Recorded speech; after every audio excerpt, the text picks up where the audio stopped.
या राज सिंहासन पे परीक्षित महाराज को स्थापित करते हैं, और वो भी भगवान के पदांक अनुसरण करते हैं, पुनः वापस भगवान की राह पर चलने के, वापस जाने के प्रयास प्रस्तुतिकरण करते हैं। तो विस्तार रूप से हमने चर्चा की। तो परीक्षित महाराज अभी राज्य शासन कर रहे हैं हस्तिनापुर के। दूसरे ओर मथुरा के सिंहासन पर बैठे हैं भगवान के पौपुत्र बलराम। तो भगवान के जाने के बाद कली के प्रभाव बढ़ रहा है। भगवान अंतर्धान होने मात्र से ही कई सारे परिवर्तन देखने को मिलता है। सामाजिक रूप से लोगों के आचरण में, व्यवहार में, भावनाओं में बहुत सारे परिवर्तन कली के। तो कली के प्रभाव हमारे ऊपर कम रहेगी अगर हम भगवान की भक्ति करते हैं, नहीं तो कली की बड़ी विस्तार प्रभाव होगी। संसार में सब कोई कली द्वारा ग्रसित थे। लेकिन जो भक्त भगवान के आश्रय लेते हैं, भक्ति में प्रक्रिया में संलग्न रहते हैं, उनके ऊपर कली की दुष्प्रभाव नहीं पड़ती है, कली के प्रभाव कम होते जाती है। तो कली के अलग अलग लक्षण देख रहे हैं। परीक्षित महाराज भी आने के बाद जब परीक्षित महाराज राज्यभार संभालते हैं और दिग्विजय सम्राट बनने के लिए यात्रा शुरू करते हैं, अलग अलग राज्यों की सीमा पर जाकर ये सम्राट जो है बाकी राजाओं को भी अपना अधीनस्थ लाते हैं। तो उसी समय देखते हैं कि एक शूद्र व्यक्ति राजा के वेश धारण करके बैलों पे प्रहार कर रहा है। तो परीक्षित महाराज उसको फिर दंड विधान करते हैं, उसको पकड़ लेते हैं। तो परीक्षित महाराज इस प्रकार देख रहे हैं कि उनके राज्य में कली किस प्रकार प्रवेश कर रहा है, और कली अत्याचार करता है। तो इस प्रकार परीक्षित महाराज देख रहे हैं कि शूद्र को, जो राजा के वेश धारण करके गाय तथा बैल जोड़ी पांव पर प्रहार कर रहा था, राजा ने पर्याप्त दंड देने के लिए उसको तुरंत पकड़ लिए। तो इसलिए सौनक ऋषि कई प्रकार के प्रश्न किए थे, जो हम पिछली बार चर्चा किए थे। सौनक ऋषि ने पूछा कि परीक्षित महाराज ने उसे केवल दंड क्यों दिया, और जब शूद्रों में अधम था उसने राजा के वेश बना रखा था, गाय पर प्रहार क्यों किया था। तो ये सब घटनाएं पर सौनक ऋषि पूछना चाहते हैं सूत गोस्वामी जी से। और आगे श्री सौनक ऋषि कहते हैं कि जो भगवान के भक्त हैं, कि भगवान के चरण कमल से निःसृत होने वाले मधु का आस्वादन करते हैं निरंतर, और उन प्रसंगों में रुचि रखते हैं जो भगवत संबंधी हैं। तो हम जितने भगवत प्रसंग में डूबे रहेंगे, उन विचारों में डूबे रहेंगे, उस प्रकार की सेवा करेंगे, उस प्रकार की कथा श्रवण करेंगे, तो हमें निरंतर इन प्रसंगों में हमें वास्तविक जीवन की सार्थकता करते हैं या जीवन को आनंदमय बना पाते हैं। लेकिन ऐसे प्रसंग जो संसार विपरीत दिशाओं में हमें ले जाता है, ऐसे प्रसंग वास्तविक मनुष्य जीवन के बहुमूल्य समय नष्ट करता है। तो समय बड़ा कीमती है और समय का सदुपयोग होना चाहिए। तो वास्तविक सदुपयोग क्या है कि भगवान की कथा प्रसंग श्रवण के द्वारा भगवान के चरण कमल से निःसृत मधु का पान करना ही समय को सार्थक करना। तो इस प्रकार सुत गोस्वामी आगे प्रश्न करते हैं। सौनक ऋषि सुत गोस्वामी जी से प्रश्न करते हैं। और अभी सुत गोस्वामी उन प्रश्नों का उत्तर देना शुरू करेंगे। ये श्लोक शुरू हो रहा है 10 नंबर पहले स्कंद 16वीं अध्याय के 10 नंबर श्लोक से आज हम चर्चा करें। 116:10। यदा परीक्षित कुरु जंगले वसत् कलिं प्रविष्ट निज चक्रवर्ती निशम्य वार्ता मनति प्रियांग ततः सरांसनं संयुग चौंडिरागते। तो गोस्वामी ने कहा, जब महाराज परीक्षित कुरु साम्राज्य की राजधानी में रह रहे थे, अपने राज्य की सीमा के भीतर कलयुग के लक्षणों को प्रवेश होते हुए देखा। तो राज्यभार संभालने के बाद परीक्षित महाराज तुरंत देख रहे हैं कि राज्य के अंदर कली की प्रभाव बढ़ती जा रही है। कली के प्रभाव अंदर लोगों में बदलाव आती है। तो सतयुग में ऐसे लक्षण नहीं था, सतयुग में लोग सात्विक रहते थे। युगों की परिवर्तन के साथ लोगों के हाव भाव में बदलाव आती है। देखिए कली के जो प्रभाव विस्तार हो रहा है, हम सब छोटे थे, उस समय जो प्रभाव था अभी धीरे धीरे बढ़ते जा रहा है। आजकल लोगों की चेतना, मानसिक स्तर बहुत खराब है। जो हम बचपन में देखते थे, कई साल पहले देखते थे, समय व्यतीत होने के साथ साथ लोगों में कई प्रकार के परिवर्तन है। लेकिन वही लोग सही रहते हैं, सुरक्षित रहते हैं, जो भगवान के शरणाश्रय करते हैं, भक्तिमय प्रक्रिया को अपनाते हैं। अन्यथा कली के दुष्प्रभाव को लांघना बड़ा कठिन है। तो परीक्षित महाराज साक्षात एक महाभागवत भक्त हैं, और जो भगवान के साक्षात दर्शन किए माता की कोख में, उत्तरा माई की कोख में, और वो बता रहे हैं कि वो जब राजभार संभाल रहे हैं, वो देख रहे हैं कि उनके राज्य की सीमा के भीतर कलयुग के लक्षण प्रवेश कर रहा है। हम्म। जब उन्हें इसका पता चला तो उन्हें यह रुचिकर प्रतीत नहीं हुआ। तो ये gentleman, nice man, sober man, ये डिवोटी ऑफ लॉर्ड, भगवान के भक्त जो है, जैसे परीक्षित महाराज है, सॉरी परीक्षित महाराज है, वो नहीं चाहते हैं कि इस प्रकार लक्षण आए। रुचिकर नहीं प्रतीत होता है, स्वाभाविक नहीं लगता है। कि लोग बदले हुए लगे, लोग अंदर लोभ प्रवृत्ति आ जाए, काम प्रवृत्ति आ जाए, आलस प्रवृत्ति आ जाए, ये नहीं चाहते हैं। लोग अच्छे बने रहें, सब कोई चाहता है। वास्तविक जो भगवत भक्त हैं, जैसे महाभागवत महात्मा लोग चाहते हैं सभी लोग की कल्याण हो, कोई लोग दुखी ना हो। इसलिए वैदिक शिक्षा यही कहता है, सर्वे सुखी भवन्तु सुखिनः, सर्वे सन्तु निरामया, सर्वे भद्राणि पश्यन्तु माँ कश्चित् दुःख वा भवेत्। तो ये वैदिक इंस्ट्रक्शन है कि कोई दुख नहीं देखना चाहिए। नो वन शुड सी सरो लाइफ, किसी को दुख, कोई दुख नहीं दिखना चाहिए। माँ कश्चित् दुःख वा भवेत्, सर्वे भवन्तु सुखिनः, सब सुखमय स्थिति में रहे, किसी को दुख ना हो। तो इसे कौन सोच सकता है? जो वास्तविक ऐसे भक्त हैं। भक्त किसी का अहित के बारे में नहीं सोचता है, ना अपना अहित करता है, ना दूसरे के अहित के बारे में सोचता है। लेकिन युग ही ऐसा है, युग की प्रभाव ही ऐसा है, चारों ओर ऐसे कलह के से लोग जुड़े हुए हैं। हाँ, वैसे स्थिति में भी परीक्षित महाराज सोच रहे हैं, लोगों के कल्याण के बारे में सोच रहे हैं, लेकिन इससे उन्हें उसके विरुद्ध लड़ने का अवसर अवश्य प्राप्त हो सके। तो कली के प्रभाव को निष्क्रिय करने के लिए, लोगों के कल्याण के लिए परीक्षित महाराज कली से लड़ाई कर रहे हैं। अतः उन्होंने अपना धनुष बाण उठाया और सैनिक कार्यवाही के लिए सन्नद्ध हो गए। तो ही बिकम प्रिपेयर्ड लाइक, कली के साथ स्टार्टेड फाइटिंग अगेंस्ट कली, कली के साथ विद्रोह शुरू करते हैं। तो भागवतम अगले अध्याय में वर्णन आएगी कि कलयुग किस स्थान में निवास करता है। I think first canto 17 chapter 38 verse.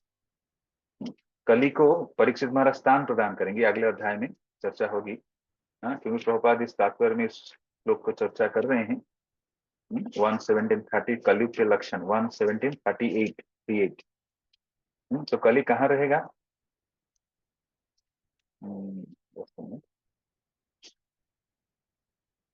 हाँ, अभ्यर्थीस्तस्मै स्थानानि कलरे ददौ, द्यूतपानं स्त्रियसूना जत्र अधर्म चतुर्विधा। द्यूतम पानम स्त्रिय सूना यत्र अधर्म चतुर्विधा। तो ये चार स्थान पे कली निवास करता है, तो यही बता रहे हैं। तो महाराज परीक्षित, प्रभुपाद तात्पर्य लिख रहे हैं कि महाराज परीक्षित का राज्य प्रशासन इतना चुस्त था कि वो अपनी राजधानी में शांतिपूर्वक रह रहे थे। लेकिन उन्हें समाचार मिल गया कि कलयुग के लक्षण उनके राज्य सीमा में प्रवेश पा चुका है, और उन्हें यह समाचार अच्छा नहीं लगा। कलयुग के लक्षण क्या है? इस प्रकार से है: स्त्री के साथ अवैध संबंध, मांस भक्षण की लत, मादक द्रव्य सेवन तथा द्यूत क्रीड़ा में रुचि। कली का शाब्दिक अर्थ है, द लिटरल मीनिंग ऑफ कली, कलह, कलह के युग। तो जहां पर मानव समाज में चार प्रकार के कार्यकलाप चलती है: अवैध संगति, मांस भक्षण, जुआ, द्यूत क्रीड़ा आदि, नशा सेवन, तो यहाँ पर कलह रहेगा। कली स्वाभाविक रूप से उस स्थान पर रहता है। तो कलयुग के जो साहित्यिक अर्थ है कली शब्द के, कलह, लोग लड़ते हैं, age of quarrel and hypocrisy.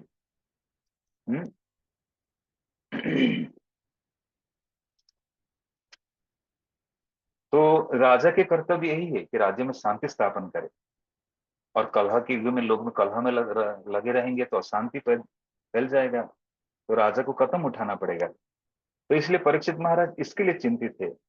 जो असली राजा है, जो राजर्षि हैं, वो प्रजाओं की कल्याण के बारे में निरंतर सोचते हैं। तो क्या कदम उठाएंगे ताकि प्रजा सुखद पूर्वक रहेंगे? इसलिए परीक्षित महाराज स्वयं कली के विपरीत युद्ध प्रारंभ करते हैं। क्योंकि कली का प्रभाव जब बढ़ेगा, लोग आलसी हो जाएंगे, लोगों की मन मंद हो जाएगा, मति मंद हो जाएगा, कुछ करने के लिए उत्साह खत्म हो जाएगी, लोग लालची बन जाएंगे, लोग कई प्रकार के अमंगल आ जाएगी, लोगों के अंदर बुरे लक्षण प्रकट होने लगेगा। तो परीक्षित महाराज ये नहीं चाहते थे कि प्रजाएं कमजोर बन जाए, दुर्बल बन जाए कली के प्रभाव के द्वारा। तो राजा के कर्तव्य है, राजा की कर्तव्य है कि प्रजा को संरक्षण रखना, सुरक्षा प्रदान करना। ये असली राजा है। मनु संहिता में वर्णन है, अगर राजा पापी पाप करता है, हम्म, राजा अगर अधार्मिक रहेगा, तो क्या होगा ना, उनके प्रजाओं के जो पाप के एक छटाई राजा को लेना पड़ेगा। अगर राजा अ, धर्म के राह पर चलेगा, तो फिर प्रजाएं इससे लाभान्वित होंगे। तो ऐसे प्रजागण, जो हस्तिनापुर के प्रजाएं बड़ी सौभाग्यशाली है कि उनको परीक्षित महाराज जैसे महाभागवत धार्मिक राजा मिले। प्रजाएं वास्तविक लाभान्वित होते हैं। तो समाज में ऐसे आदर्श अ, नेताओं की आवश्यकता है, लीडर्स, एवरी स्पीयर, सभी वातावरण में। तो हर एक मनुष्य देहधारी व्यक्ति की कर्तव्य है कि आदर्श धार्मिक व्यक्तित्व बने। तो उससे वो प्रभाव डाल सकता है। जैसे घर में कोई घर के मुखिया है, और घर के मुखिया है, पुरखा व्यक्ति है, वो अगर धार्मिक राह पर नहीं चलेगा तो उसके घर में सब अधार्मिक कार्य शुरू हो जाएगा। लेकिन घर के जो मुखिया है वो धर्म की राह पर चल रहे हैं, स्वाभाविक, क्योंकि वो आदर्श प्रस्तुत कर रहे हैं, जद जद आचरति श्रेष्ठ। जो घर के मुखिया है वो अगर आदर्श से स्थापित कर रहे हैं धार्मिक राह पर चलकर, तो स्वाभाविक रूप से उनके जो आश्रित हैं या उनके जो अधीनस्थ लोग हैं, चाहे पत्नी हो, बच्चे हो, तो धार्मिक राह पर चलेंगे। हाँ, तो ये वैदिक संस्कृति है। माता पिता अगर भगवान की भक्ति करते हैं तो बच्चे स्वाभाविक इसी संस्कार में जाएंगे। लेकिन आजकल हम घरों में क्या देखते हैं, माता पिता भी मोबाइल लेके बैठे रहते हैं, लड़ाई झगड़ा करते हैं, तर्कबाजी करते हैं, तो बच्चे भी बिगड़ जाते हैं। कभी कभी घरों में लड़ाई होता है, तो देखते हैं बच्चा रो पड़ता है कि माँ पिता क्या बात कर रहे हैं, भयंकर लड़ाई एकदम। तो इससे अवसर घर में वातावरण अमंगल होने लगता है, प्रभाव पड़ने लगता है। तो कलह कली ऐसे प्रवेश करता है। तो हमें धर्म के राह पर चलेंगे तो इससे अमंगल दूर हो जाएगा। जिस घर में भगवान रहेंगे, जिस घर में भक्तिमय कार्य रहेगा, वहां सारे अमंगल दूर हो जाएगा। और स्वाभाविक रूप से उस घर के निवासी जो लोग हैं, आश्रित है उस घर के जो मुखिया के अधीन, वो सब सुखद पूर्वक रहेंगे। इसलिए माता के कर्तव्य, पिता के कर्तव्य है कि संतान के सामने आदर्श स्थापित करे। स्वयं संस्कारी रहेंगे तो स्वाभाविक रूप से संतान उनसे प्रेरणा लेंगे। अगर माता पिता बिगड़े हुए रहेंगे तो स्वाभाविक रूप से बच्चे भी वही सीखेंगे। तो इसलिए जो अ, इसलिए ऋषभदेव कहते हैं, बहुत सुंदर शिक्षा 5वें स्कंद में, गुरु न सस्यात् सजनो न सस्यात् जननी न सस्यात् पिता न सस्यात्। किसी को गुरु बनने का हक नहीं, किसी को माता बनने का हक नहीं, किसी को पिता बनने का हक नहीं। अगर अपने आश्रितों को, उनके ऊपर निर्भर करने वाले उनके जो अधीनस्थ लोग हैं, उनको अगर सही राह पर नहीं ले पाए, तो ये बहुत बड़ा इंस्ट्रक्शन है। तो परीक्षित महाराज इसलिए प्रजाओं के बारे में चिंता कर रहे हैं। युधिष्ठिर महाराज सब थे, वो भी प्रजाओं के बारे में चिंता करते थे, उनके कल्याण के बारे में चिंता करते थे। स्पेशली प्रजाओं की कौन सी कल्याण ना, प्रजाओं की आध्यात्मिक कल्याण। प्रभुपाद लिखते हैं एक स्थान पर, the spiritual wellbeing, the material wellbeing is automatically follow spiritual wellbeing. अगर लोग आध्यात्मिक रूप से प्रगति करते हैं तो भौतिक जो लाभ है, भौतिक कल्याण है, स्वतः होने लगता है। अलग से भौतिक कल्याण की प्रयास करने की आवश्यकता नहीं। अगर हमारी आध्यात्मिक कल्याण अच्छा हो रहा है तो हम भौतिक कल्याण भी स्वतः होने लगेगा। लेकिन खाली भौतिक कल्याण का संभव नहीं है। आध्यात्मिक कल्याण से स्वतः भौतिक कल्याण होने लगता है। प्रभा writes that our material well-being is automatically covered by our spiritual well-being।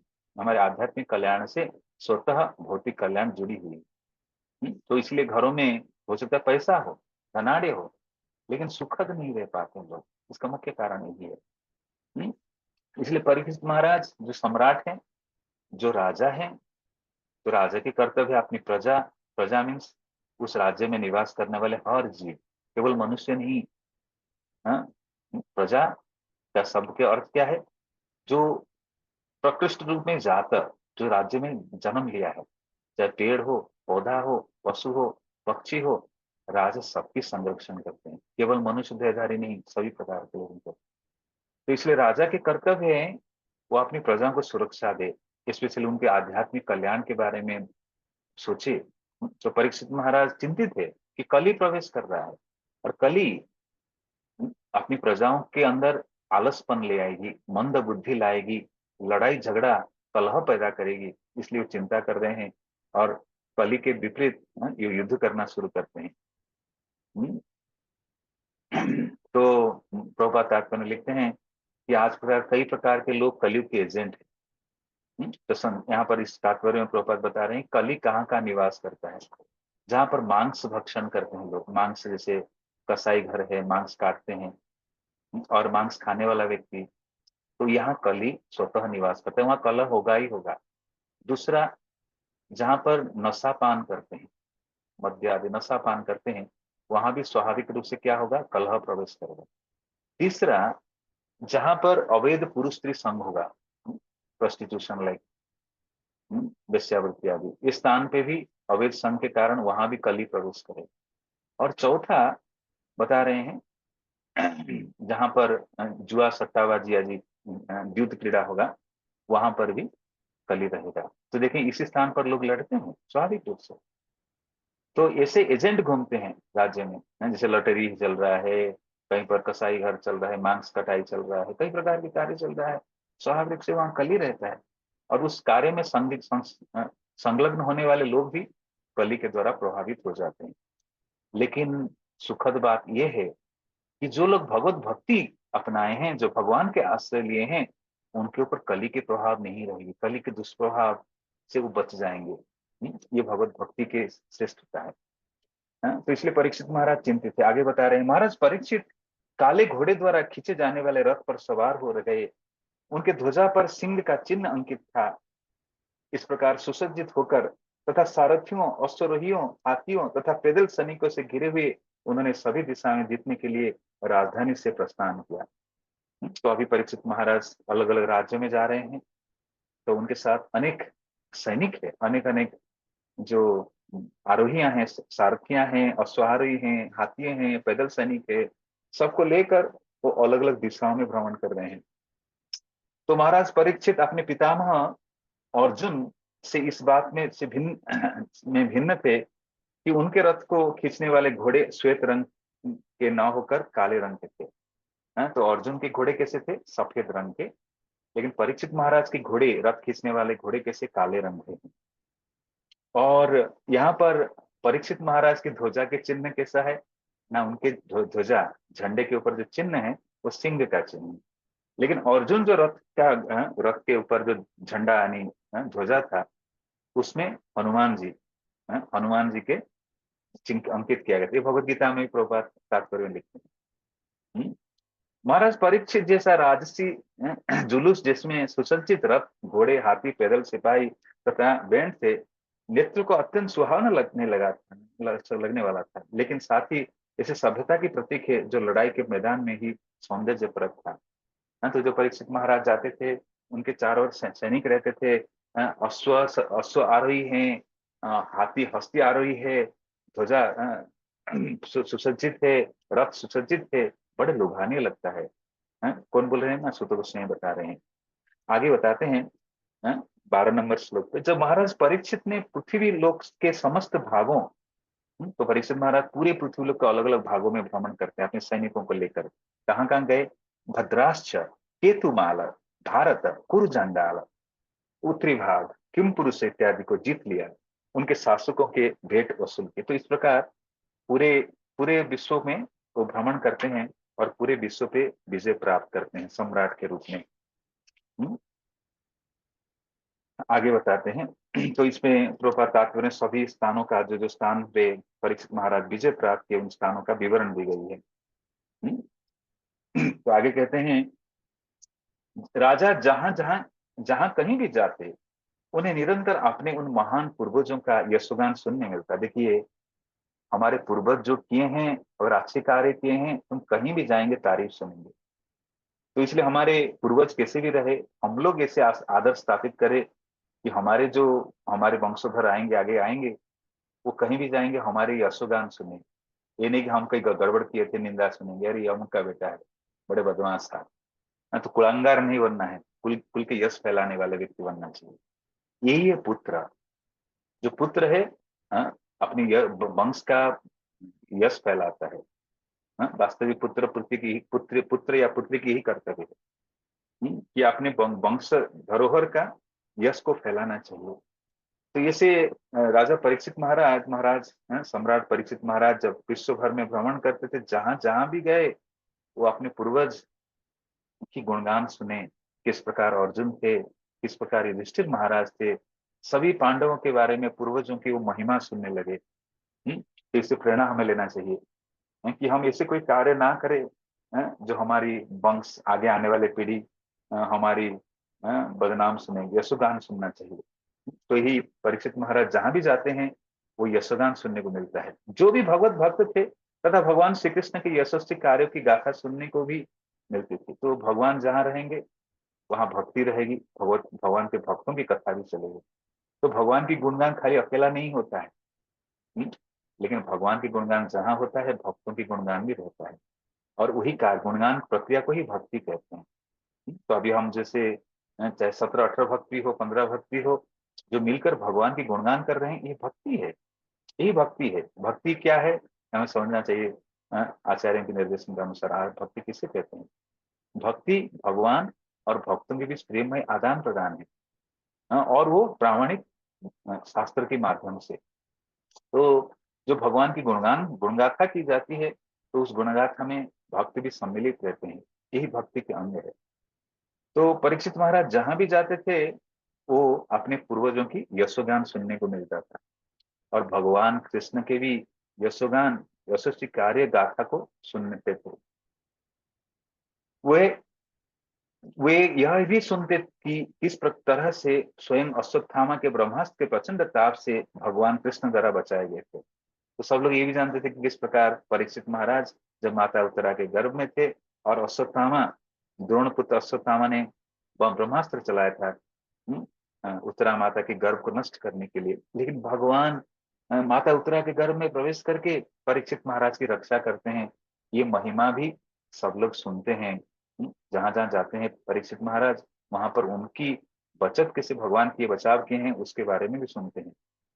लोग वृष्णि तथा पृथ्वी वंशियों के मध्य अत्यधिक स्नेह का भी उल्लेख करते हैं। तो जो वृष्णि वंशी हैं, भगवान के वंशज जो हैं, और पृथा वंशियों के मध्य अत्यधिक स्नेह, तो जैसे द्वारका के निवासी हैं या हस्तिनापुर के निवासी हैं, उनमें कितनी प्रगाढ़ प्रेम था, इसके बारे में भी लोग चर्चा करते हैं। देखिए, वंश महिमा खाली किसी एक व्यक्ति के नहीं, सभी लोग जो सम्मिलित है उनके यशोगान की जाती है। कभी कभी हम देख रहे हैं किसी किसी परिवार के बारे में लोग आज भी चर्चा करते हैं। सामूहिक रूप से ऐसे नहीं, अतीत में होता था, आज भी होता है। कोई विशेष व्यक्तित्व है, विशेष परिवार है जो पूरे समाज में आदर स्थापित करते हैं, उनके यशोगान होते हैं, पूरे परिवार सम्मिलित रहता है। तो यहाँ पर भगवान की गुणगान होती है, पांडवों की गुणगान होती है। साथ साथ जो परिवार के लोग हैं, चाहे वृष्णिवंशीय हों, कुरुवंशीय हों, चाहे हस्तिनापुर के निवासी हों या द्वारका के निवासी हों, सबकी अंदर जो स्नेह था, प्रेम था, उसकी गुणगाथा भी करते हैं। क्योंकि पृथा भगवान केशव के प्रति अत्यधिक श्रद्धावान थी। राजा ने ऐसी यशोगान करने वाले से अत्यधिक प्रसन्न होकर परम संतोष के साथ अपनी आंखें खोली। उदारवश उन्होंने प्रसन्न होकर उन्हें मूल्यवान मालाएं तथा वस्त्र भेंट किए। तो राजा के समक्ष जो यशोदान करते हैं, राजा कुछ मूल्यवान उपहार देते हैं। जैसे आज धनतेरस से, तो अपने रिश्तेदारों को लोग कुछ ना कुछ भेंट उपहार देते हैं। तो इसी प्रकार राजा, जो राज्य के प्रमुख है, सम्राट हैं, वो भी जब कई पुत्र संतान होते हैं, कोई सुखद खबर आता है, तो राजा उस संदेश वाहक दूत को या ब्राह्मणों को कुछ ना कुछ उपहार भेंट देते हैं। तो जैसे परीक्षित महाराज अलग अलग राज्यों में भ्रमण करते हैं और अपने पूर्वजों के यशोगान करने वाले लोगों को कुछ ना कुछ भेंट देते हैं, चाहे बहुमूल्य मालाएं देते हैं, वस्त्र देते हैं, उदार बस इस प्रकार दान देते हैं। हम्म, तो आगे चर्चा आती है। महाराज परीक्षित ने सुना कि जिन भगवान कृष्ण की आज्ञा का पालन सारा जगत करता है, तो भगवान कृष्ण की आज्ञा सबको ही पालन करता है। भगवान की भय से वायु हवा प्रदान करते हैं, इंद्र वर्षा प्रदान करते हैं। भक्तिनाथ ठाकुर सुंदर भजन लिखे हैं। सूरज सूर्यदेव आलोक प्रदान करते हैं। किससे? भगवान के भय से। तो भगवान की आज्ञा सबको ही पालन करते हैं। जो भगवान की आज्ञा पालन करते हैं वो भक्त कहलाते हैं, लेकिन जो आज्ञा पालन नहीं करते हैं, विपरीत कार्य करते हैं, असुर कहलाते हैं। तो असुर ऐसे नहीं कि पहले खाली होते थे, आज भी असुर हैं जो भगवान के निर्देशन का पालन नहीं करते हैं। तो पूरे जगत भगवान की आज्ञा पालन करते हैं।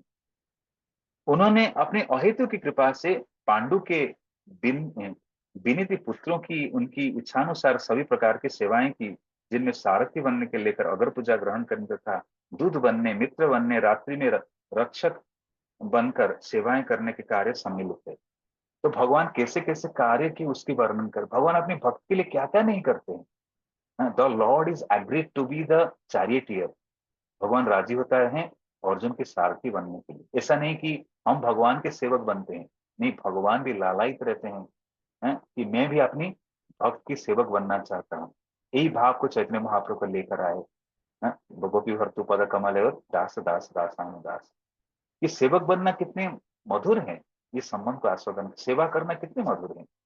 तो स्वयं भगवान भी सेवा करना चाहते हैं। तो स्वयं भगवान किसकी सेवा करते हैं? अपने भक्त की सेवा करते हैं। जैसे सुदामा जी गए, सुदामा जी के आगमन पर द्वारका नगरी में सभी रानियां उपस्थित हैं, रुक्मिणी मैया उपस्थित हैं।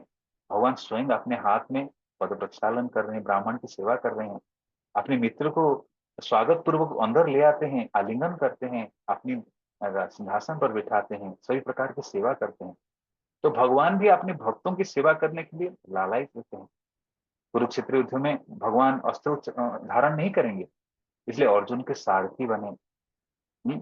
तो भगवान भी अपने प्रिय भक्त के सारथी बनने के लिए राजी हो जाते हैं। जब शांति दूत बनकर भगवान गए कि दोनों पक्षों में युद्ध नहीं होना चाहिए, शांति वार्ता दूत बनकर भगवान जाते हैं। तो इस प्रकार रात्रिकालीन समय भगवान रक्षक भी बनते हैं, प्रोटेक्शन देते हैं।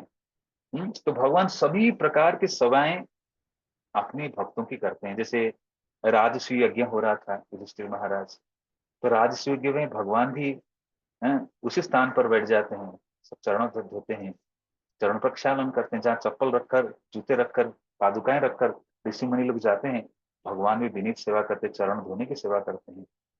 तो भगवान अपने भक्तों की सेवा के लिए लालायित रहते हैं। भक्त भगवान के अलावा कुछ नहीं जानता है और भगवान भक्त के अलावा कुछ नहीं जानते। ये भक्त और भगवान में मधुर संबंध है। तो भगवान हमेशा अपने भक्तों की सेवा के लिए लालायित रहते हैं। उन्होंने सेवक की भांति पांडवों की आज्ञा का पालन किया तथा आयु में छोटे की भांति उन्हें प्रणाम किया। तो भगवान भी प्रणाम करते थे युधिष्ठिर महाराज को, भीमसेन आदि को, जो उम्र में बड़े हैं। तो भगवान भी सांसारिक एटिकेट, जो सदाचार है, उसको पालन करते हैं। तो बड़े जनों को सम्मान करना, प्रियजनों को आदर करना, कनिष्ठ जनों को, ये विधि है, एक्चुअली सदाचार है। तो व्यक्ति इस प्रकार नियमों को पालन करता है, सदाचारी होना चाहिए, दुराचारी और सदाचारी। दुराचारी व्यक्ति कुछ जानता नहीं, नियम ही नहीं जानता है, और सदाचारी व्यक्ति और परिस्थिति में कैसे व्यवहार करना है वो जानता है, कि वरिष्ठ जनों को सम्मान करना, कनिष्ठ जनों का आदर देना, मित्र जनों से, बराबर जनों से प्रेम मैत्री मैत्री स्थापन करना, ये विधि है। One who is senior to us we should be respecting to them, one who is equal to us will be dealing friendly with him, and one who is junior to us will be giving love और affection to him। तो ये सदाचार है, इस सदाचार का पालन स्वयं भगवान करते हैं। तो स्वयं भगवान भी माता कुंती जो उनके भक्त हैं लेकिन बुआ है, उनको भी सम्मान करते हैं, युधिष्ठिर महाराज को सम्मान करते हैं। ये जब भी जाते हैं राजसभा में, विदुर आदि को भी सम्मान करते हैं, वरिष्ठ जन मानकर, भले ही भक्त हैं लेकिन भगवान स्वयं सम्मान करते हैं। तो भगवान भले ही भगवत्ता में रहते हैं लेकिन समाज में रहने के दौरान, संसार में रहने के दौरान एक साधारण मनुष्य की भांति रहते हैं, और मानव समाज के जो सदाचार है उसका पालन करते हैं, सबको प्रणाम करते हैं, सबको सम्मान करते हैं। तो ये भगवान जो गीता में स्वयं बोल रहे हैं, तीसरे अध्याय के 21वें श्लोक, जब जब आचरित श्रेष्ठ तत्तदेव इतरो जन सयत प्रमाण कुरुते लोकस्तत् अनुवर्तते। स्वयं भगवान जो आदेश दे रहे हैं स्वयं इसका पालन कर रहे हैं। तो हम कितने उपदेश दे, अगर उपदेशों का पालन नहीं करेंगे तो वो व्यर्थ हो जाएगा। हमारी बोली और हमारे कार्यकलाप एक जैसे होना चाहिए। हम देखते हैं राजनीतिक नेता है, बहुत सारे बातें बोलते हैं लेकिन करते नहीं है, लोगों को लुभाने के लिए बोल देते हैं। तो हमें ऐसी नेता नहीं बनना चाहिए। हमारी वैष्णव धारा में कैसा है ना, our speech and our action should be matching, like जो हम बोल रहे हैं वास्तविक हम स्वयं भी इसका पालन करना अनिवार्य है। अन्यथा हम राजनीतिक नेता बने खाली बोलते रहेंगे, कुछ करते नहीं, वैसे नहीं होना चाहिए। हमारी बोली और कार्यकलाप एक जैसे होना चाहिए, जो हम करते हैं उसी को हमें बोलना चाहिए। तो इसलिए सनातन गोस्वामी पाद बोले कि आप संसार में बहुत लोग प्रचार करते हैं, कुछ लोग प्रचार करते हैं आचरण नहीं करते हैं, कुछ लोग आचरण करते हैं कुछ लोग प्रचार नहीं करते हैं, लेकिन आप दोनों करते हैं, आचरण भी करते हैं और प्रचार भी करते हैं। तो हमें इससे प्रेरणा लेना चाहिए, दोनों चीज का संतुलन होना चाहिए। जो हम सीखते हैं, पढ़ाई करते हैं, अध्ययन करते हैं, साधु संघ के द्वारा लाभ करते हैं, उसको हमारे जीवन उसी के अनुसार चलना चाहिए। तो इसलिए वैष्णव समाज में कहा जाता है one speech is one action speaks louder than the speech. किसी व्यक्ति के जो एक्शन है, कार्यकलाप है, हाँ, वो ज्यादा तीव्रता से, बोली से भी तीव्रता से बोलने लगता है। हो सकता है कोई व्यक्ति अच्छे से बोल नहीं पाता हो, लेकिन उसके कार्यकलाप तेजी से प्रभाव डालता है। तो इस प्रकार भगवान भी स्वयं सभी वरिष्ठ जनों से, अपनी भक्तजनों से भी सम्मान करते हैं। आयु में जो छोटे बड़े हैं उन सबको सम्मान करते हैं। जब परीक्षित महाराज ने यह सब सुना तो वे भगवान के चरण कमल के भक्ति में अभिभूत हो गए। तो इसका कंक्लूजन ये बता रहे लास्ट लाइन में। तो परीक्षित महाराज सुन रहे हैं किनके बारे में, अपने प्रिय भगवान के बारे में, भगवान के कार्यकलाप के बारे में। ये सुनते सुनते परीक्षित महाराज के हृदय में भक्ति संचारित होने लगता है। तो हम जितने भगवान के बारे में सुनेंगे, भगवान के व्याख्यान प्रामाणिक स्रोत से, तो हमारे हृदय में भक्ति संचारित होगा। जैसे रुक्मिणी माई थी, वो राजसभा में परम भगवान को देखी नहीं थी, सुनते सुनते उनके प्रति प्रेम प्रकाशित होने लगा, प्रेम जागृत होने लगा। तो ब्राह्मण के हाथ में उनके पिता भीष्मक उनके विवाह कराना चाहते थे भगवान से, लेकिन उनके भाई रुक्मी वो विवाह कराना चाहता शिशुपाल से। तो तुरंत रुक्मिणी माई क्या करते हैं, पत्र लिखते हैं और ब्राह्मण के हाथ भेजते हैं। कहाँ से ना, विदर्भ से भेजते हैं, विदर्भ से भेजते हैं द्वारका नगरी। तो ब्राह्मण जाके पहुंचते हैं और पत्र को पढ़ते हैं, पहला प्रेम पत्र भगवान के प्रति, भगवान के पास जो रुक्मिणी मैया भेजते हैं, और उसमें वर्णन करते हैं श्रुत्वा गुणान भुवन सुंदर, हे प्रभु मैं आपके गुण कीर्तन सुनते सुनते मैं आपके प्रति प्रेम विकसित कर उठा। तो परीक्षित महाराज जब इस प्रकार अलग अलग राज्यों में भ्रमण कर रहे हैं, चारों दिशाओं में भ्रमण कर रहे हैं सेनानियों के साथ, उस समय जब अलग अलग राज्य में प्रवेश करते हैं, अपने पूर्वजों की यशोगान सुनते हैं, परम भगवान की यशोगान सुनते हैं, भगवान के दिव्य कार्यकलाप के बारे में सुनते हैं। तो परीक्षित महाराज बोल रहे हैं मेरे हृदय में भक्ति जागृत हो रहा है, सुन सुन के। तो इसलिए हमारे आचार्यगण ये विधि देते हैं, श्रवण की विधि। जितने हम भगवान के बारे में सुनेंगे, उनके प्रति, भगवान के प्रति अपार प्रेम बढ़ती जाएगी। तो आगे कहते हैं, अब तुम लोग मुझसे वह घटना सुन सकते हो जो जो तब घटी जब महाराज परीक्षित अपने पूर्वजों की उत्तम मृत्यु के विषय में सुनते हुए तथा उन विचारों में डूबे हुए अपने दिन बिता रहे थे। तो ये सुखद समय है हमारे जीवन में। सुखद समय कौन सी है? सुखद समय वो है जब हम भगवान के बारे में सुन रहे हैं और वही सुनने हुई बातों की विचारों में डूबे रहते हैं। ये सुखद समय है। तो जो हम इनपुट डालते हैं सुनने के द्वारा, चाहे हम भगवान के बारे में सुनेंगे या संसार की निंदा बुरी बातें सुनेंगे, तो जो इनपुट डालेंगे विचारों में वही चलेगा, मन में वही बातें चलेगी। अच्छी बातें डाल रहे हैं तो अच्छी मन रहेगी, ताजा मन रहेगी, नहीं तो दूसरे के प्रति बुदेर भाव आएगी। तो परीक्षित महाराज के जीवन में बता रहे हैं, परीक्षित महाराज जो अपने पूर्वजों के बारे में, पांडवों के बारे में, परम भगवान के बारे में, वृष्णिवंशियां कुरुवंशियों के बारे में, द्वारका वासियों के बारे में, हस्तिनापुर वासियों के बारे में सब सुनते थे। अपनी प्रजा, अपनी राज्य के विस्तार के दौरान जो अलग अलग राज्यों में प्रवेश करते थे, इन विषयों को सुनते हुए उसी विचार में डूबे रहते थे और इसी प्रकार उनके दिन बीत रहा। तो परीक्षित महाराज से हमें शिक्षा लेनी चाहिए, हमारा दिन कैसे बीतना चाहिए। How we spend day, our day should be, as a devotee, our day should be spent like this: hearing about Lord, hearing about the glories of the pure devotees, the great devotees of the Lord, भगवान के भक्तों की चरित्र, भगवान की प्रसंग, और सुनने के बाद इन्हीं विचारों में डूबे रहना है। संसार में हमारी मति नहीं आना चाहिए, हमारी मति मन स्वाभाविक है संसार में चले आना, लेकिन हम इसको प्रशिक्षण देते हैं किस प्रकार उसी में डूबे रहे और कहीं जाए नहीं। आगे कहते हैं साक्षात धर्म। तो परीक्षित महाराज एक महाभागवत भक्त हैं जो अपने पूर्वज परम भगवान भक्तिमय विषय में निरंतर डूबे रहते थे। अभी हुआ क्या, अभी प्रसंग आगे आ रहा है। तब उसी अवस्था में क्या होता है, साक्षात धर्म बेल के रूप में विचरण कर रहा था, उसे गाय के रूप में साक्षात पृथ्वी मिली। तो पृथ्वी माता गाय के रूप में है और धर्मदेव बैल के रूप में है। तो दोनों एक दूसरे से मिल रहे हैं, गाय पृथ्वी माता और बैल के रूप में धर्म देवता, बैल रूप धारण किए हैं, द बुल। और दोनों आपस में बात कर रहे हैं। हाँ?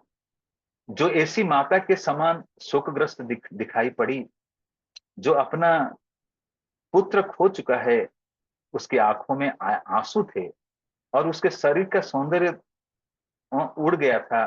धर्म ने पृथ्वी से इस प्रकार प्रश्न किया।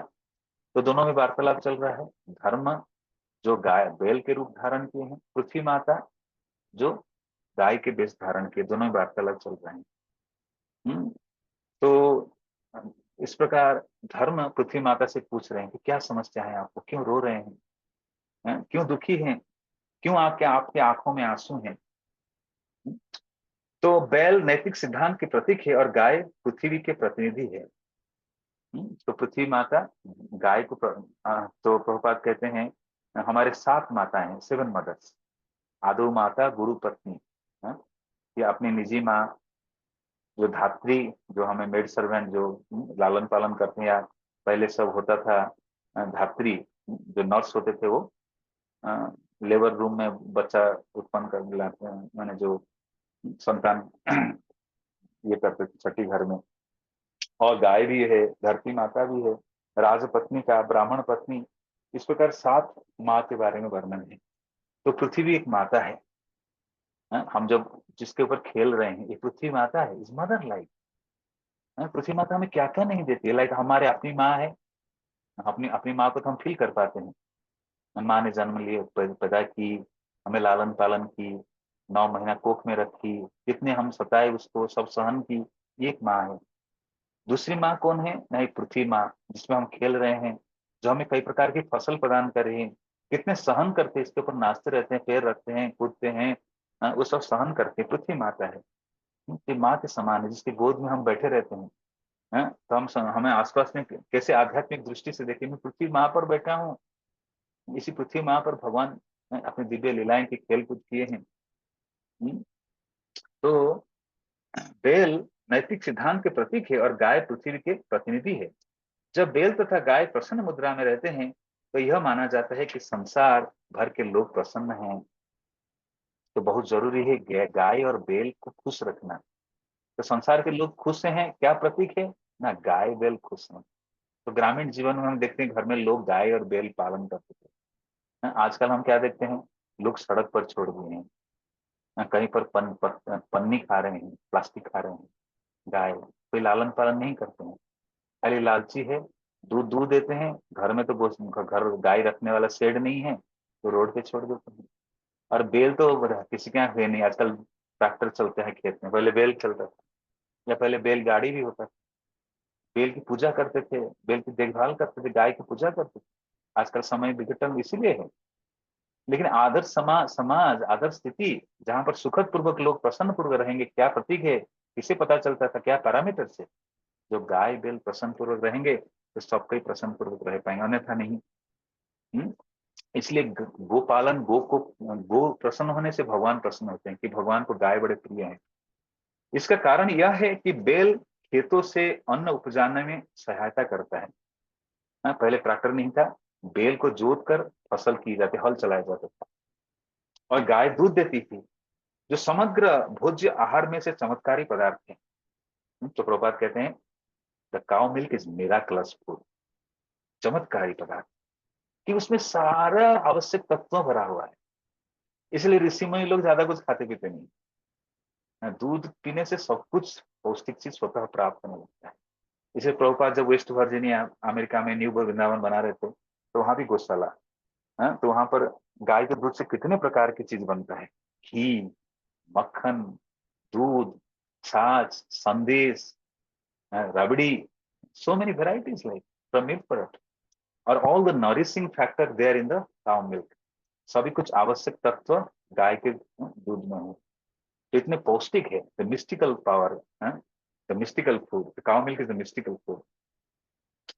अतः मानव समाज इन दो महत्वपूर्ण पशुओं की बड़ी ही सावधानी से पालन करता है, जिससे वे प्रसन्नता पूर्वक सर्वत्र विचरण कर सके। तो इस पर प्रभुपाद बड़ी महत्व देते हैं और इसका उनकी फोकस है कि गाय बैल की सुरक्षा करना। ये अगर आनंदित रह रहे हैं तो समाज आनंद पूर्वक चलेगा और कोई समस्या नहीं रहेगी। ये आदर्श मानव का, प्रसन्न पूर्वक रहने वाले मानव की ये लक्षण है।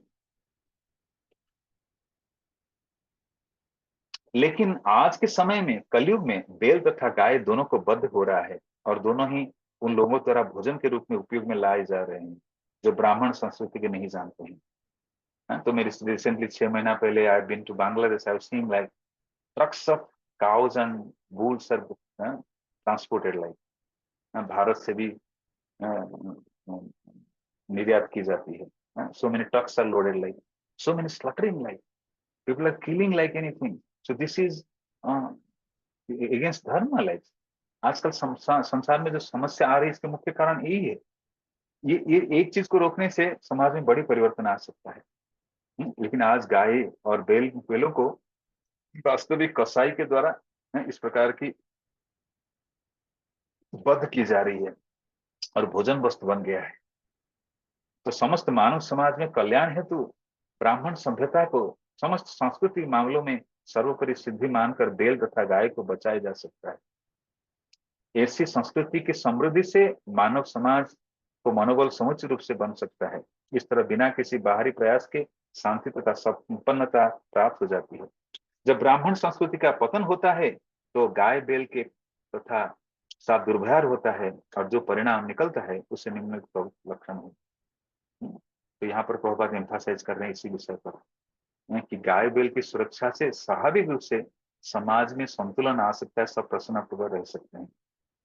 तो इसलिए वर्णाश्रम प्रणाली में यही बताया जाता है, वर्णाश्रम सिस्टम, दैवी वर्णाश्रम सिस्टम। उसमें कृषि गोरक्षा वाणिज्य, कृषि और गोपालन के बारे में कि कोई व्यक्ति आसानी से जीवन धारण कर सकता है। संसार में पूरा कितने जमीन है, कहीं एक स्थान में थोड़ा फसल उगाएगा, गाय रखेगा, आनंद तो कोई नौकरी वोकरी ज्यादा नहीं।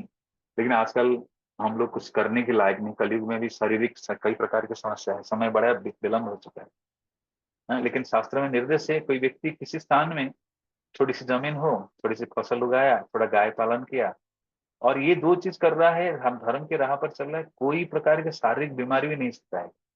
आजकल हम जितने कृत्रिम रह रहे हैं, आर्टिफिशियली रह रहे हैं, पैकेटेड फूड, सिटी लाइफ, कई प्रकार की चीजें हैं जो स्वतः समस्या लाती है। लेकिन अगर हम धार्मिक राह पर इस प्रकार भी चलेंगे तो अनेक समस्याओं का समाधान हो सकता है। तो अभी गाय और बैल के बीच वार्तालाप शुरू हो रहा है। This is 19th verse onwards, first canto 16th chapter. तो धर्म यानी बैल पूछ रहे हैं गाय से। धर्म ने बैल के रूप में पूछा, हे महोदया, आप स्वयं स्वस्थ तथा प्रसन्न है तो? इज आस्किंग होम, पृथ्वी माता। पृथ्वी माता किसकी प्रतीक है?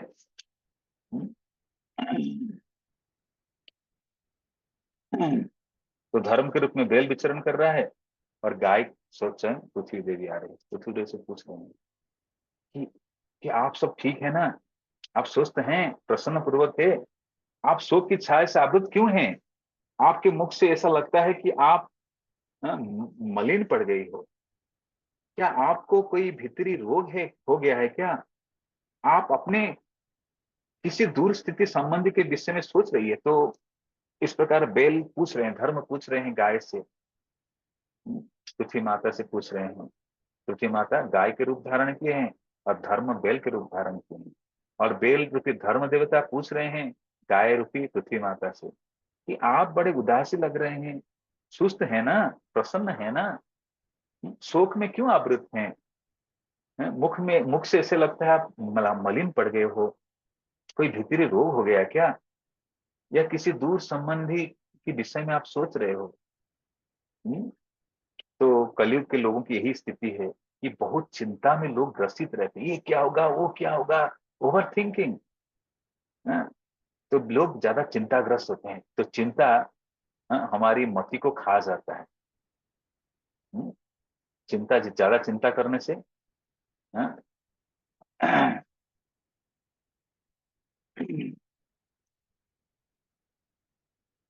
तो ज्यादा चिंता करने से वो मति को खा जाता है। तो लोग आज सदैव चिंताग्रस्त है। इस चिंता, ये क्या होगा, वो क्या होगा, ये क्या करूं, वो क्या करूं। So many way people are like worried, tensed, over thinking. हर एक किसी ना किसी रोग से ग्रस्त है। Everyone is disease in this world, no one is bereft of disease. जन्म मृत्यु जरा व्याधि, एवरीवन इज डिजीज, समझ होता है। इस युग के लोगों के चेहरे से ही उनके मनों की बात पढ़ी जा सकती है। किसी के मन में प्रसन्नता नहीं है, कुछ कुछ उदासी है। इसलिए कहते हैं face is the index mind, face is the index of mind. मन में क्या चल रहा है वो फेस से प्रतीत होता है। हृदय में अगर गड़बड़ी है वो बाहरी प्रति फेस भी वैसे लगता है। दुखी है अंदर तो बाहर भी दुखी। बाहर दुखी क्यों है ना, कनेक्शन भगवान से टूटी हुई है। बाहर, अंदर भगवान से कनेक्शन अच्छा है, भगवान से अच्छे रूप से जुड़ा है, तो बाहर भी प्रसन्न है। अंदर गड़बड़ है तो बाहर गड़बड़, और कुछ कारण नहीं है। इसलिए वो बोलते हैं मन चंगा तो कटौती में गंगा, है ना। मन चंगा लेकिन कैसे होगा वो नहीं बोलते हैं, भगवत भक्ति से होगा, भगवान से कनेक्शन एस्टेब्लिश होने से होगा, भगवत विचार में डूबे रहने से होगा। तो जैसे अंदर है वही बाहर प्रतीत होता है।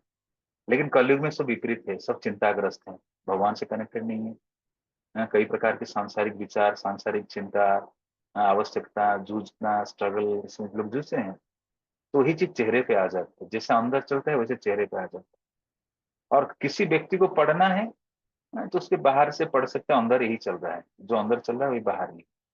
Frustration, disgusted, so many disturbances, कई प्रकार की समस्या है।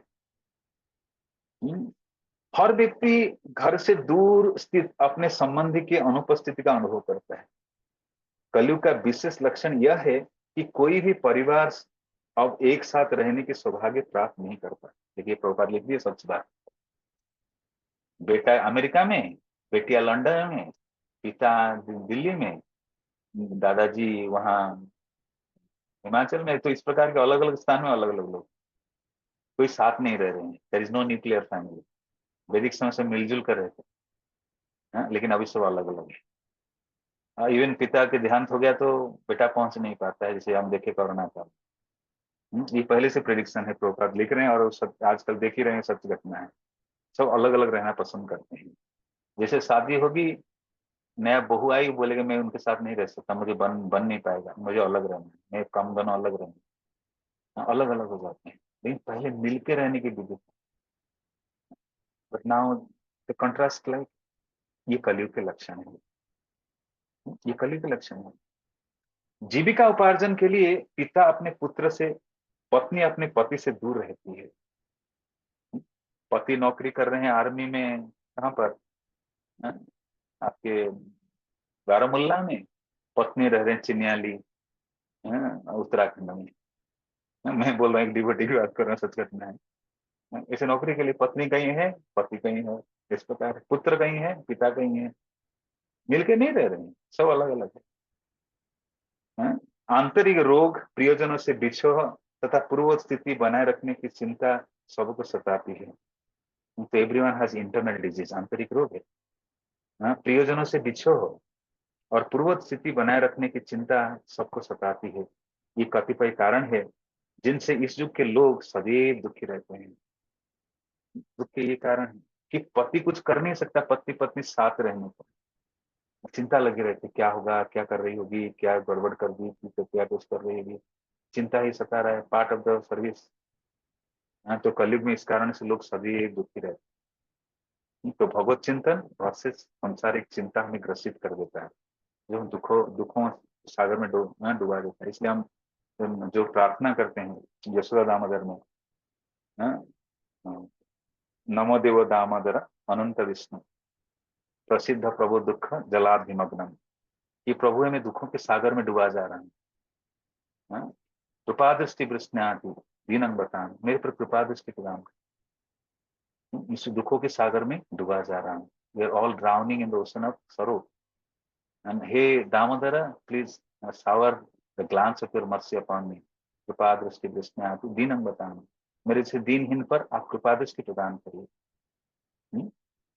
आगे कहते हैं, मेरे तीन पांव नहीं रहे। कौन बोल रहे हैं? बैल बोल रहे हैं, धर्मराज बोल रहे हैं। किसको? गाय को। हैं कि मेरे तीन पैर नहीं रहे। बैल का कितना पैर? चार पैर। चार पैर में से तीन पैर कट गया है, टूट गया है, एक पैर बचा है। बोले एक तीन पैर नहीं रहे, केवल एक पांव पर खड़ा हूं। क्या आप मेरी इस दशा पर शोक कर रहे हो, या इस बात पर कि अब आगे अवैध मांस भक्षक आपका शोषण करेंगे? तो किस बात से चिंतित हो, पूछ रहे हैं। या आप इसलिए दुखी हैं कि अब देवताओं को यज्ञ की बलि में से अपना हिस्सा नहीं मिल रहा है, क्योंकि इस समय कोई यज्ञ संपन्न नहीं हो रहे हैं? या आप दुर्भिक्ष तथा सुखे के कारण दुखी जीवों के लिए दुखित हो रही हैं? तो बेल बेल जो धर्म रूपी बेल पूछ रहे हैं पृथ्वी माँ का गाय रूप में जो है, कि क्यों दुखी है? ये कोई दुर्भिक्ष आ गया है, सूखा पड़ गया है, लोगों के पास अनाज नहीं है, या कोई यज्ञ संपन्न नहीं हो रहा है? किस बात से दुखी हो? वो पूछ रहे हैं धर्मराज। और साथ साथ बोल रहे हैं, मेरा स्थिति कैसा है? मेरा अभी चार टांग से तीन टांग नहीं रहा, मैं एक टांग पर खड़ा हूँ, एक पांव पर खड़ा हूँ। और मुझे क्या होगा ना, आगे जो शोषक लोग हैं मुझे मांस भक्षण करेंगे। हैं? क्या आप इसलिए दुखी हैं? ये क्या दुख के क्या कारण है?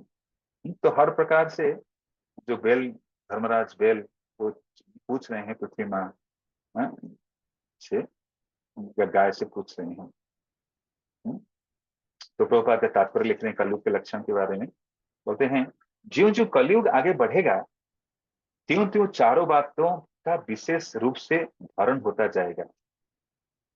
तो कलयुग बढ़ने के साथ साथ इन बातों पे आपको देखते लगेगा, ये कार्य इस चीज ज्यादा चलेगा। क्या क्या? आयु, दया, स्मरण शक्ति तथा नैतिक और धार्मिक सिद्धांत। क्योंकि धर्म के चार भागों में से तीन भाग का लोप हो जाएगा, और ते प्रतीक स्वरूप बेल केवल एक पैर पर खड़ा होगा। तो धर्म has four pillars, religion has four pillars. धर्म के चार खंभे हैं। What is the four pillars? Daya, mercy like. मांस भक्षण करने से दया भाव समाप्त हो जाती है। दया। नशा करने से तपस्या करने की भावना समाप्त हो जाती है। और अवैध पुरुष स्त्री संग करने से क्या होती है ना, पवित्रता नष्ट हो जाती है, प्यूरिटी।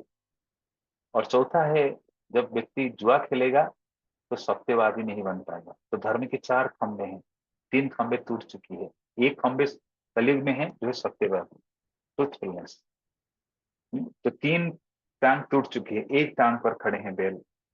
जब सारे संसार की तीन चौथाई जनता धर्महीन हो जाती है, तो पशुओं के लिए नरक जैसी स्थिति उत्पन्न हो जाती है।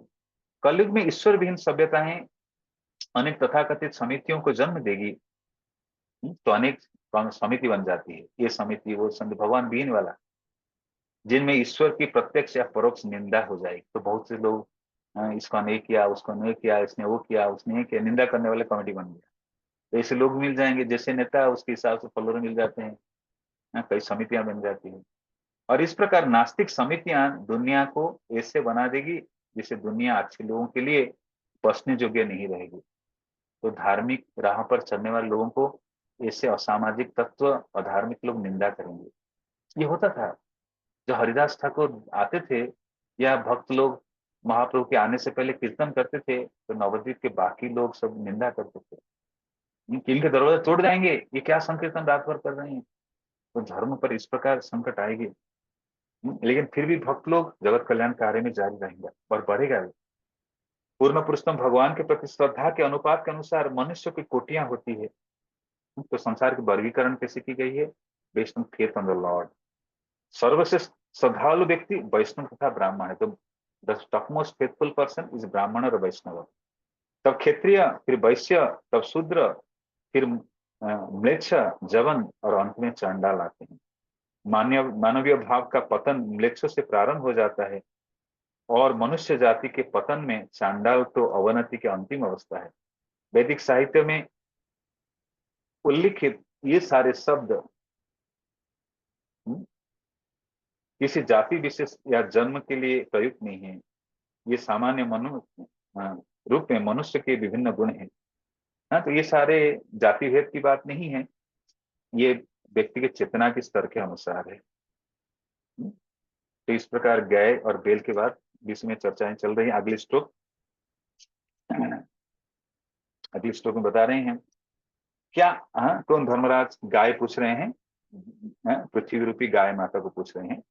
बैल पूछ रहे हैं गाय को, क्या आपको उन दुखियारी स्त्रियों तथा बच्चों पर दया आ रही है जिन्हें चरित्रहीन पुरुषों द्वारा अकेले छोड़ दी गई है?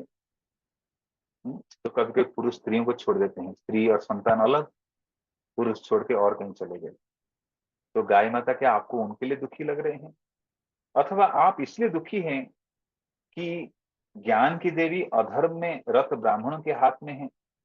ब्राह्मण बड़े मंत्र उच्चारण करते हैं और धार्मिक कार्य में लगते हैं, क्या आप उसके लिए दुखी है पृथ्वी माता? या यह आप देखकर दुखी है कि ब्राह्मण ने उन राजकुलों का आश्रय ग्रहण कर लिया है जो ब्राह्मण संस्कृत का आदर नहीं करते हैं? तो ब्राह्मणों में भी अलग अलग वर्गीकरण हो गए हैं। तो इस प्रकार धर्मराज पूछ रहे हैं बेल माता से।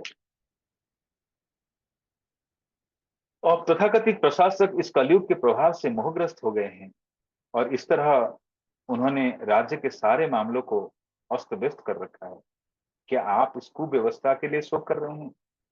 देखिए, आजकल सरकारी दफ्तर हो, प्राइवेट दफ्तर, कई दफ्तरों में कार्य ठीक से नहीं हो पाता है। कलयुग के प्रभाव के कारण सब मोहग्रस्त हो गए हैं कि राज्य के सारे मामले अस्त व्यस्त चल रहे हैं, कोई कार्य निकालना बड़ा कठिन है।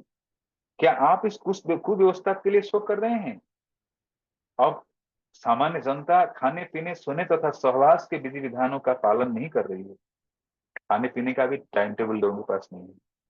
हाँ, मैं कभी कभी देखता हूँ, मुझे याद है कई साल पहले कोई आर्मी अफसर हैं, उनको सुबह ऑफिस जाना है और रात 12 बजे तक, पिछली रात को पार्टी है, तो पत्नी सोए हैं, तो एक हाथ में एप्पल खा रहे हैं, दूसरे हाथ में गाड़ी ड्राइव कर, खाने को भी टाइम नहीं, पीने को भी टाइम नहीं, गाड़ी में बैठकर पीना पड़ेगा, तो ऐसे स्थान में कोई समय नहीं रहा। ये खाने पीने आरामदायक स्थिति में व्यक्ति करता है तो बीमारी नहीं आता। आज खाने पीने भी लोग फटाफट करना पड़ता है, समय कम है, कई प्रकार की मानसिक तनाव, ये जाना वो जाना। हाँ, तो विधि विधानों का पालन नहीं करते, खाना पीने सोने सहवास सभी विधान। हाँ, और सारे कार्य कहीं भी और कैसे भी करने के लिए सन्नद्ध रहती है। क्या आप इस कारण से अप्रसन्न हैं? तो कितने बदलाव है आधुनिक समय में। हम्म, तो इसको बड़े विस्तार से प्रभुपाद तात्पर्य लिखते हैं, आगे हम पढ़ते हैं।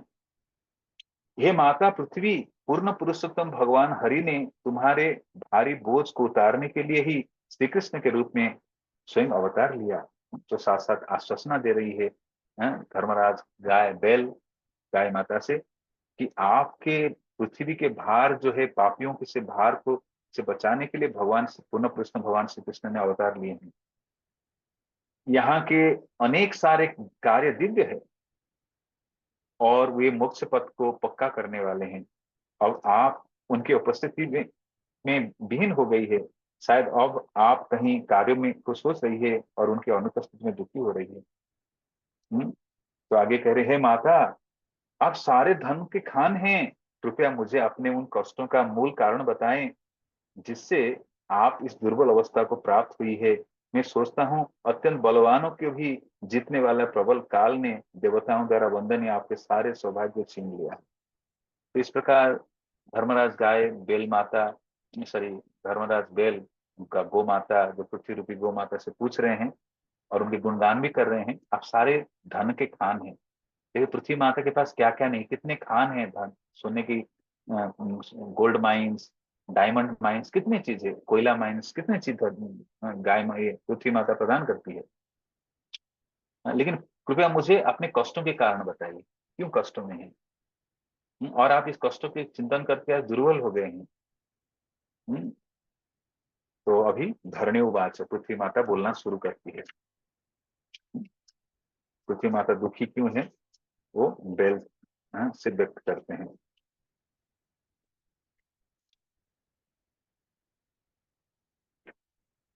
तो उधर पृथ्वी माता क्या बोलती है, गाय के रूप में पृथ्वी देवी ने बैल के रूप में धर्म रूप पुरुष को उस प्रकार उत्तर दिया, हे धर्म, आपने मुझसे जो भी पूछा है वो आपको ज्ञात हो जाएगा।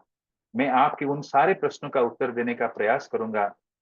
कभी आप भी अपने चारों पांवों द्वारा पालित थे और अपने भगवान की कृपा से सारे विश्व के में सुख की वृद्धि की थी। तो जब धरती माँ, पृथ्वी माँ गाय के रूप में उत्तर देती है धर्मराज बेल की प्रश्न का, तो बोलती मैं सब बताऊंगा। और साथ साथ बेल रूपी धर्मराज की गुणगान करती है, कहती एक समय आप भी चार पैरों पर थे, धर्म के चार खंबे थे, अब तीन खंबे नहीं रहा। जब अब चार खंबे थे तो आपकी सुखद स्थिति बुद्धि पूरे विश्व पर व्याप्त था। तो आगे गाय माता बताती है,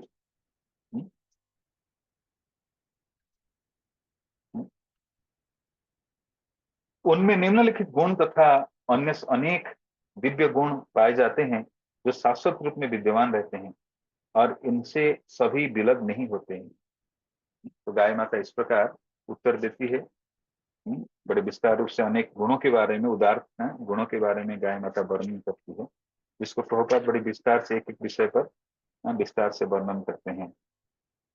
सत्यं शौचं दया शांति त्याग संत स्वार्जवम समोदम तपस्सान्यम दिक्षो परति सुतम ज्ञान विरक्ति ऐश्वर्य शौर्य तेजो बलं स्मृति स्वातंत्र कौशलं क्रांति धैर्य मार्गममेव च प्रागल्भ्यं प्रशयशीलं स आजो बलं भग गांभीर्य स्थैर्यमास्तिक्यं कीर्तिमानो निपति एचिच्चान्य च भगत् नित्य यत्र महागुणा प्रार्था महच्छिन्न न बनन्ति स्म कहिचित् तेनाहं गुणपात्रेण श्रीनिवासेन सम्भ्रमं शोचामि रहितं लोकं पाप्नमा कलिनि निश्चितम्। उन्होंने निम्नलिखित गुण तथा अन्य अनेक गुण, दिव्य गुणों पाए जाते हैं जो शाश्वत रूप में विद्यमान रहते हैं और उनमें से कभी विलग नहीं होता। हाँ?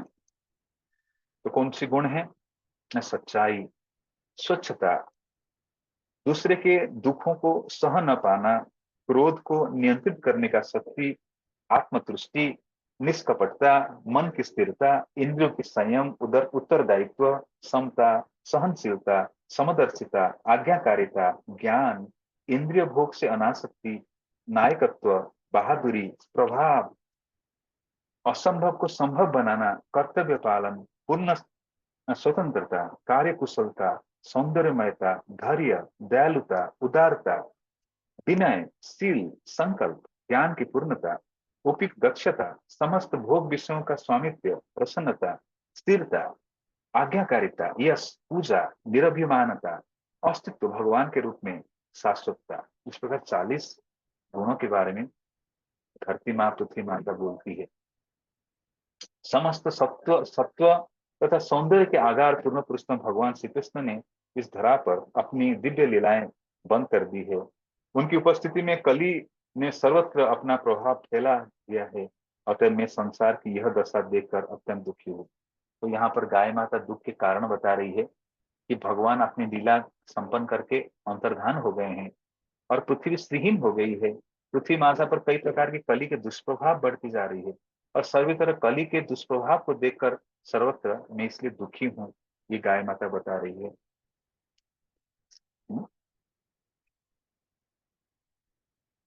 हे देवताओं में श्रेष्ठ, मैं अपने विषय में तथा आपके विषय में और इसी के साथ ही साथ सभी देवताओं, ऋषियों, पितृलोक के निवासियों, भगवत भक्तों तथा वर्णाश्रम धर्म के पालक सभी मनुष्य के विषय में सोच रही हूँ।